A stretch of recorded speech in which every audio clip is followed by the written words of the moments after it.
narration behind Locket is based around this idea that love doesn't stand a chance if it's not given a chance. So in our film, Ria is this girl who's madly in love with her best friend, but he already belongs to someone else. And what makes it worse is that he's proposing to his girlfriend on this day. And therefore, this film is about unpronounced love, about our fear of letting someone know how we truly feel because of the consequences, because of whether it's right or wrong. And she struggles. She has a lot of inner conflict with her feelings for Yaku, especially because it is her best friend and he belongs to someone else.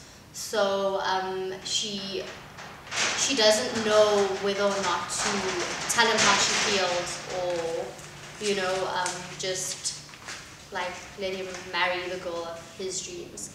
I think that's what's difficult, because we never get to see if Yaku feels the same way about her. Yeah. Okay, so hi, Ayla.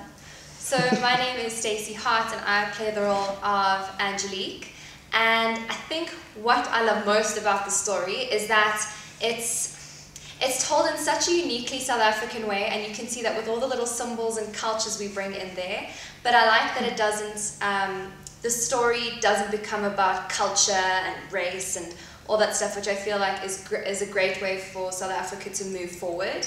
And I feel like movies help that. I think the fact that we were friends before we started shooting was, our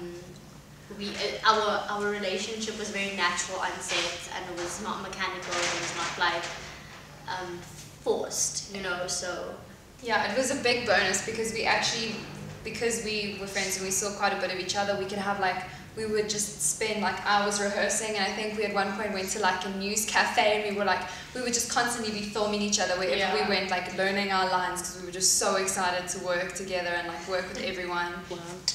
So I think the way I was going to tackle Angelique, eventually it actually changed, as most actors I think go through that process. When you're on set, things just actually end up changing your view of the character. And what happened with me is that I thought, okay, well, what is the worst possible thing for this girl? Is that she sees something happening, and because she knows what's happening, she's got to act stupid in a way, or not act stupid, that's a bit judgy, but sort of act clueless. And I think that's what the audience that's why she comes across to the audience as sort of daft, or a bit blonde.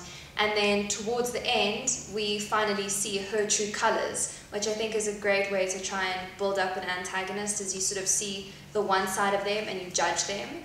And then afterwards you see their motivation behind why they were doing it. And it was to sort of protect herself and to gather information on her relationship with, or Ria's relationship with Yaku, and then to try and build a relationship with Ria.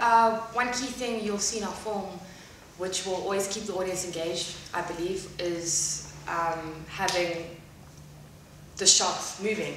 That's because I believe that the human eye is most drawn to a moving image.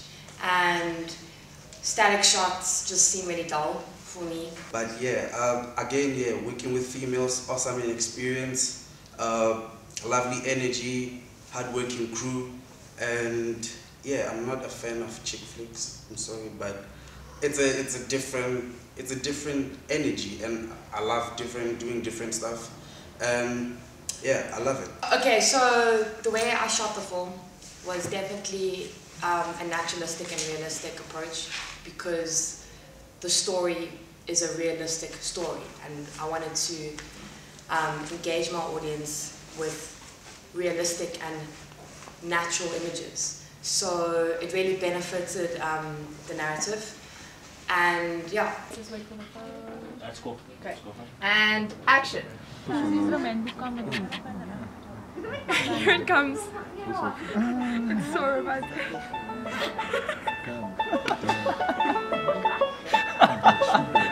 Hey,